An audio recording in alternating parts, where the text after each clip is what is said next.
એમસીક્યુના અગત્યના વિડિયો લેક્ચરમાં આપ સૌ કોઈનું હાર્દિક સ્વાગત છે.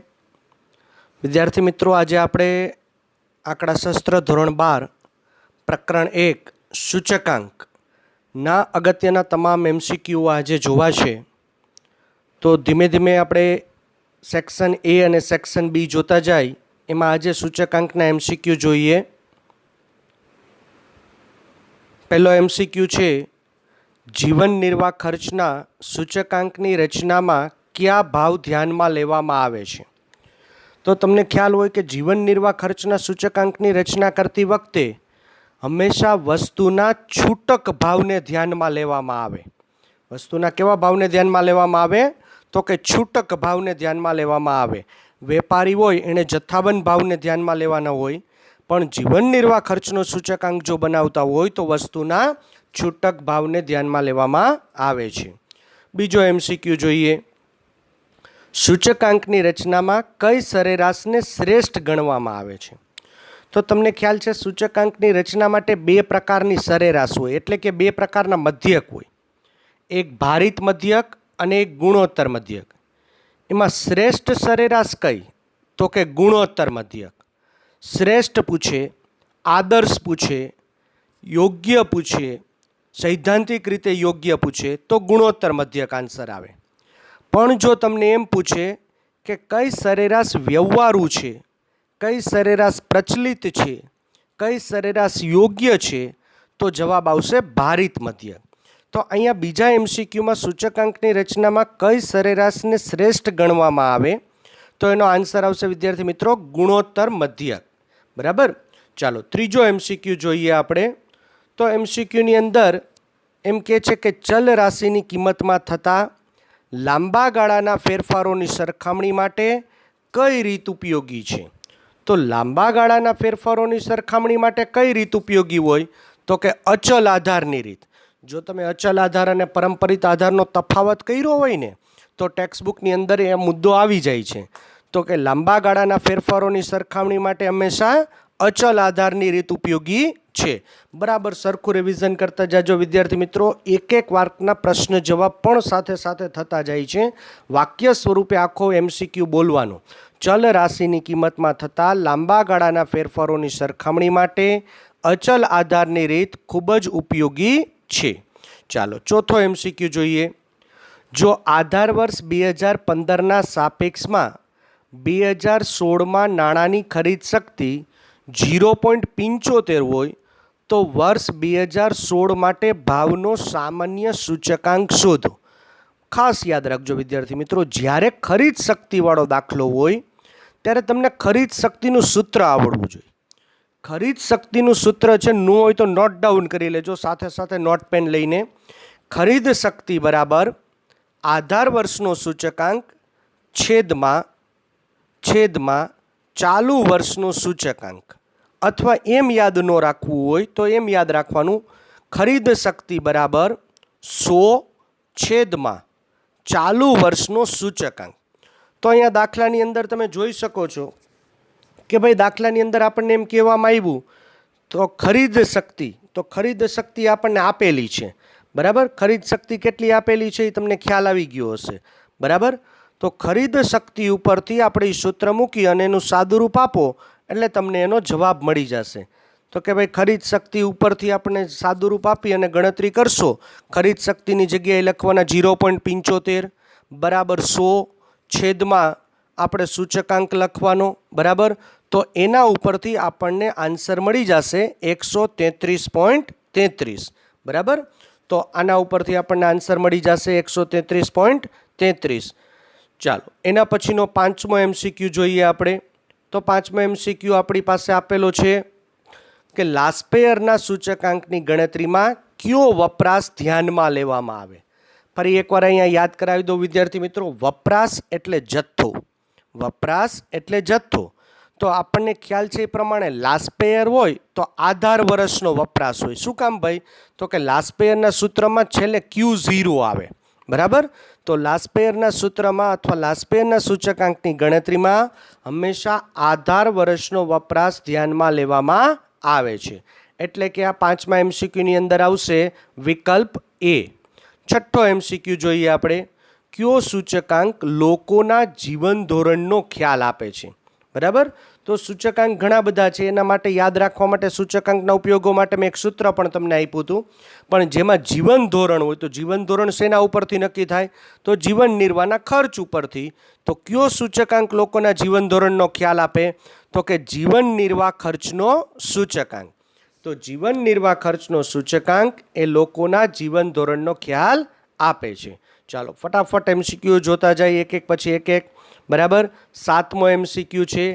કોઈ એક વસ્તુનો ભાવ આધાર વર્ષની સરખામણીમાં ચાલુ વર્ષમાં 3.2 ગણો વધે છે તો ભાવનો સૂચકાંક કેટલો થાય? વિદ્યાર્થી મિત્રો, ગણા શબ્દ આવે એટલે ગુણાકાર, વધારો શબ્દ આવે એટલે પ્લસ. તો અહીંયા તો ગણા શબ્દ છે અને વધુ શબ્દ છે, તો એનો મતલબ બે આવશે ને? તો કે હા. તો આપણે એમ લખવાનું સૂચકાંક બરાબર 100, વધારે શબ્દ છે એટલે પ્લસ કાઉન્સમાં 100 ગુણ્યા 3.2 અને એનું સાદું રૂપ આપવાનું 100 પ્લસ 3.2 ગુણ્યા 100 એનું સાદું રૂપ આપો તમે એટલે જવાબ આવશે 100 વત્તા 320 એટલે જવાબ આવે 420. તો 7મા MCQમાં જવાબ આવશે સી, ફોર્ચ્યુન નહીં, 420. 8મો MCQ જોઈએ.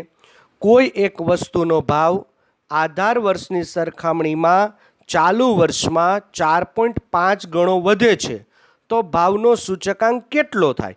અગાઉના MCQ જેવો જ સેમ MCQ છે. ગણા શબ્દ છે, વધુ શબ્દ છે, તો તમને ખ્યાલ આવી ગયો. 100 વત્તા કાઉન્સમાં 4.5 ગુણ્યા 100 સાદું રૂપ આપશો એટલે જવાબ આવશે 100 વત્તા 450 એટલે 550. બરાબર. ચાલો 9મો MCQ જોઈએ વિદ્યાર્થી મિત્રો. કૌટુંબિક બજેટની રીતમાં વસ્તુનું કયું ખર્ચ ભાર તરીકે લેવામાં આવે છે? ચાલો બરાબર ધ્યાન રાખજો ગર્લ્સ. કૌટુંબિક બજેટની રીત આપણને પૂછે એટલે કૌટુંબિક બજેટના સૂચકાંકનું સૂત્ર શું આવે? તો કે સિગ્મા IW ને છેદમાં સિગ્મા W. હવે સિગ્મા W એટલે કે W એટલે કે ભાર, અને ભાર તરીકે શું લેવામાં આવે? તો કે W બરાબર આપણે સૂત્ર લખી છીએ P0 × Q0. તો 0 આવે એનો મતલબ એ ક્યુ વર્ષ કહેવાય, તો કે આધાર વર્ષ. તો કયા વર્ષના ખર્ચને ભાર તરીકે લેવામાં આવે? તો કે આધાર વર્ષના ખર્ચને ભાર તરીકે લેવામાં આવે છે. તો અહીંયા 9મા MCQમાં આન્સર આવશે કૌટુંબિક બજેટની રીતમાં આધાર વર્ષના ખર્ચનો ભાર તરીકે લેવામાં આવે છે. ચાલો 10મો MCQ ત્યાર પછીનો જોઈ. ફુગાવાનો દર નક્કી કરવા માટે કયો સૂચકાંક ઉપયોગમાં લેવાય છે? ફુગાવાનો દર નક્કી કરવા માટે હંમેશા જથ્થાબંધ ભાવનો સૂચકાંક લેવામાં આવે છે અથવા જથ્થાબંધ ભાવનો સૂચકાંક ઉપયોગી થાય છે. બરાબર. ખાસ એક માર્કના 2 માર્કના પ્રશ્ન જવાબ પણ સાથે સાથે થતા જાય છે. વિદ્યાર્થી મિત્રો, ખૂબ અગત્યના હોય એવા MCQ આપણે જોતા જઈએ છીએ. એક શબ્દ યાદ રાખજો. ફુગાવાનો દર તો જથ્થાબંધ ભાવનો સૂચકાંક, લોકોના જીવન ધોરણનો ખર્ચ તો જીવન નિર્વાહ ખર્ચનો સૂચકાંક. બરાબર. આ પ્રમાણે આપણે એક MCQ જોતા જઈએ. 11મો MCQ જોઈએ.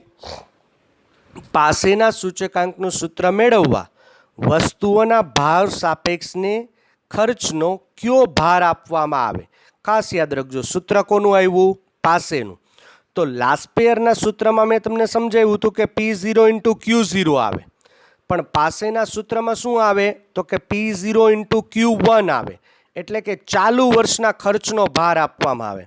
પણ સાંકેતિક ભાષામાં પૂછ્યું છે તો Q1 હોય એવો MCQ આપણે લેવાનો થાય. તો અહીંયા જવાબ આવશે એ, P0 × Q1. બરાબર. ચાલો 12મો MCQ જોઈએ. જો વર્ષ 2010ના સાપેક્ષમાં 2016ના એક વર્ગના લોકોના જીવન નિર્વાહ ખર્ચનો સૂચકાંક 200 થાય તો નીચેના પૈકી કયું વિધાન સાચું છે?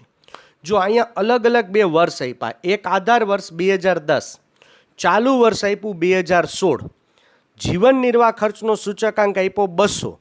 તો અહીંયા આપણે જોઈએ વિકલ્પની અંદર આવશે સી, નાણાંની ખરીદ શક્તિ 0.5 છે. એ કેમ ખબર પડે? તો ખરીદ શક્તિનું સૂત્ર યાદ કરો, 100 ના છેદમાં ચાલુ વર્ષનો સૂચકાંક. તો તો 100 ભાગ્યા ચાલુ વર્ષનો સૂચકાંક એટલે 200. 100 ભાગ્યા 200 કરો એટલે આન્સર આવે 0.5. તો અહીંયા 12મા પ્રશ્નમાં એમસીક્યુમાં આપણા માટે સી એમસીક્યુ આવશે આન્સર તરીકે. નાણાંની ખરીદ શક્તિ 0.5 છે. ચાલો ત્યારબાદ એમસીક્યુ જોઈએ આપણે. 13મો એમસીક્યુ જોઈએ.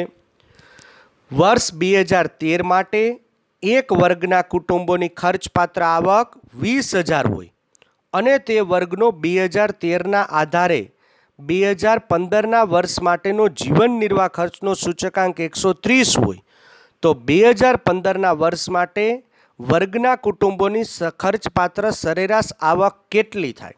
બરાબર, આ પ્રકારના દાખલાઓ છે ને આપણે એવી રીતે ગણ્યા હતા કે જ્યારે તમને 2 વર્ષ આપે, સૂચકાંક આપે અને ખર્ચપાત્ર આવક શોધવાની હોય ત્યારે આપણે ત્રિરાશિ માંડવાની.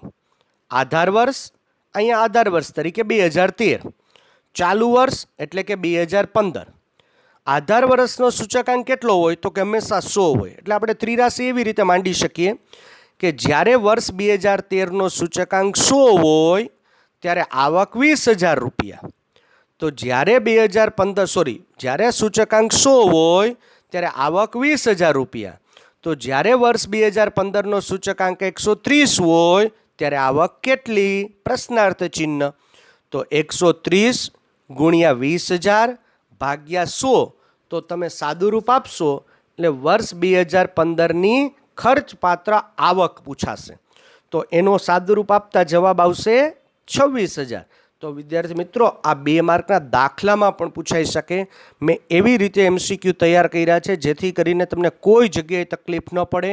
સેક્શન A, B આપણા કીધે એકદમ સચોટ પૂર્ણ થઈ જાય. સેક્શન C પણ આમાં આવી જશે. બરાબર, ચાલો ત્યારબાદ આપણે એમસીક્યુ જોઈએ. 14મો એમસીક્યુ. આધાર વર્ષનો સૂચકાંક કેટલો લેવામાં આવે છે?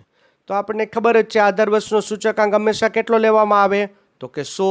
બરાબર, તો 1 માર્કનો પ્રશ્ન પણ થઈ ગયો. આધાર વર્ષનો સૂચકાંક હંમેશા 100 લેવામાં આવે છે. ચાલો ત્યારબાદનો એમસીક્યુ જોઈએ. ફિશરનો સૂચકાંક એ લાસ્પેયર અને પાસેના સૂચકાંકોનો કેવો મધ્યક છે? એક ગુણધર્મ થઈ જશે. તો ફિશરના સૂચકાંકના ગુણધર્મ આવડતા હોય, બરાબર, તો અહીંયા જવાબ આવશે ફિશરનો સૂચકાંક એ લાસ્પેયર અને પાસેના સૂચકાંકોનો ગુણોત્તર મધ્યક છે. કેવો મધ્યક છે? ગુણોત્તર મધ્યક છે. કોણ? ફિશરનો સૂચકાંક. કોનો ગુણોત્તર મધ્યક છે? લાસ્પેયર અને પાસેનો. એટલા માટે તો સૂત્ર છે ને IF બરાબર વર્ગમૂળની અંદર IL ગુણ્યા IP. બરાબર, ચાલો તો નવો એમસીક્યુ જોઈએ. 16મો એમસીક્યુ. સૂચકાંકની રચનામાં કઈ સરેરાશ આદર્શ છે? આવી ગયો છે, અગાઉ પણ સમજાવેલો એમસીક્યુ છે. ત્યાં તમને શ્રેષ્ઠ પૂછ્યું હતું, આદર્શ પૂછ્યું હતું, સૈદ્ધાંતિક રીતે યોગ્ય પૂછે તો એક જ જવાબ આવે ગુણોત્તર મધ્યક. સૂચકાંકની રચનામાં કઈ સરેરાશ શ્રેષ્ઠ? ગુણોત્તર મધ્યક. કઈ સરેરાશ આદર્શ? ગુણોત્તર મધ્યક. કઈ સરેરાશ સૈદ્ધાંતિક રીતે યોગ્ય? ગુણોત્તર મધ્યક. બરાબર, ચાલો હવે 17મો એમસીક્યુ જોઈએ આપણે ફટાફટ.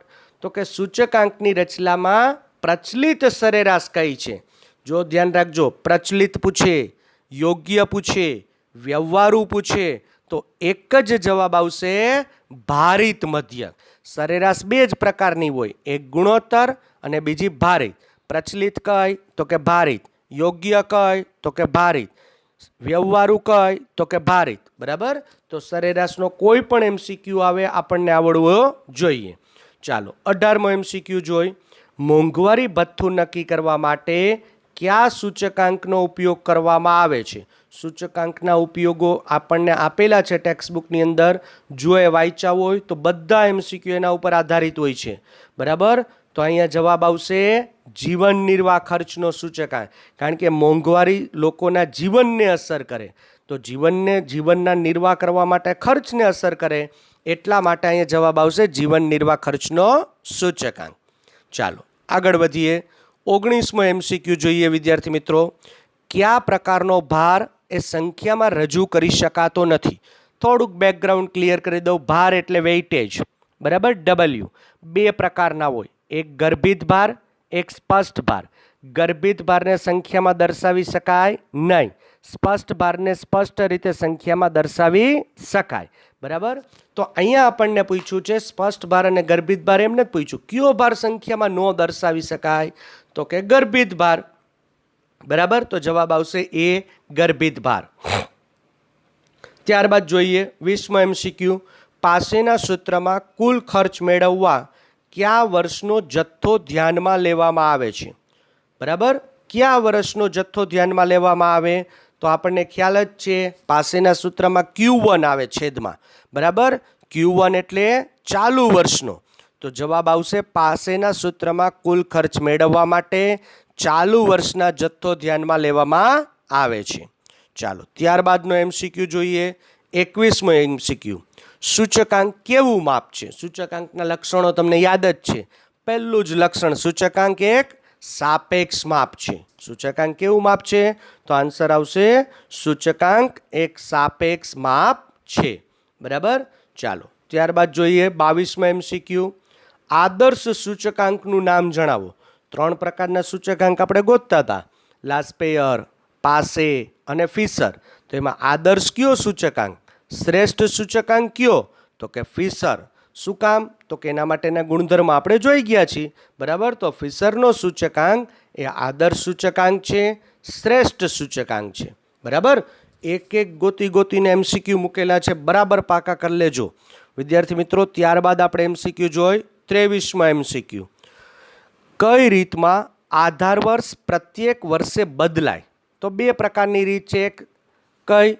અચલ આધારની રીત, અને એક છે પરંપરિત આધારની રીત. અચલ આધારની રીતમાં આધાર વર્ષ બદલાતું નથી. તો કઈ રીતમાં આધાર વર્ષ બદલાય? તો કે પરંપરિત આધારની રીતમાં. કઈ રીતમાં આધાર વર્ષ પ્રત્યેક વર્ષે બદલાય? પરંપરિત આધારની રીતમાં. બરાબર. ચાલો ત્યારબાદનો MCQ જોઈ. કયા પ્રકારના ભારને સંખ્યામાં દર્શાવી શકાય છે? હમણાં જ આવી ગયો. ન દર્શાવી શકાય એવો ભાર, તો કે ગર્ભિત ભાર, બરાબર. અને દર્શાવી શકાય એવો ભાર, તો કે સ્પષ્ટ ભાર. બરાબર. તો કયા પ્રકારના ભારને સંખ્યામાં દર્શાવી શકાય? તો કે સ્પષ્ટ ભારને સંખ્યામાં દર્શાવી શકાય છે. બરાબર. નાની મોટી કોઈ ટાઈપિંગ મિસ્ટેક હોય ને તો ચલાવી લેજો. સ્પષ્ટ ભાવ નહીં, ત્યાં ભાર શબ્દ જ હોય. બરાબર. એ તો તમને ખ્યાલ આવી જશે તરત જ. ચાલો ત્યારબાદ આપણે 25મો MCQ જોઈએ. આધાર વર્ષ કેવું હોવું જોઈએ? તો કે સામાન્ય રીતે આપણે એવો જવાબ આપતા હોય, આધાર વર્ષ છે એ સામાન્ય ઘટનાઓવાળું હોવું જોઈએ. પણ માની લો કે એવો શબ્દ જ ન આપ્યો હોય તો વિકલ્પમાં, તો કે તો પ્રામાણ્ય શબ્દ આપ્યો હોય, તો કે આધાર વર્ષ કેવું હોવું જોઈએ? તો કે પ્રામાણ્ય હોવું જોઈએ. ઇન શોર્ટ એવું કહેવાય કે સામાન્ય ઘટનાઓવાળું હોવું જોઈએ. બરાબર. કુદરતી કે માનવ સર્જિત આફતોવાળું ક્યારેય હોવું જોઈએ નહીં. બરાબર. તો બરાબર યાદ રાખજો, આધાર વર્ષ સામાન્ય ઘટનાઓવાળું હોવું જોઈએ, અથવા એમ કહી શકાય પ્રામાણ્ય હોવું જોઈએ. ચાલો ત્યાર પછીનો MCQ જોઈ. કૌટુંબિક બજેટની રીતમાં કયું સૂત્ર વપરાય છે? કૌટુંબિક બજેટની રીતમાં કયું સૂત્ર વપરાય? તો કે લાસ્પેયરનું સૂત્ર વપરાય છે. કારણ σIW/σW એમાં સાદું રૂપ આપો તમે તો W એટલે P0 × Q0 અને અંશમાં પણ આવે P1 Q0, એટલે સૂત્ર કોનું બની જશે? લાસ્પેયરનું. બરાબર. ચાલો ત્યારબાદ MCQ જોઈએ આપણે 27મો.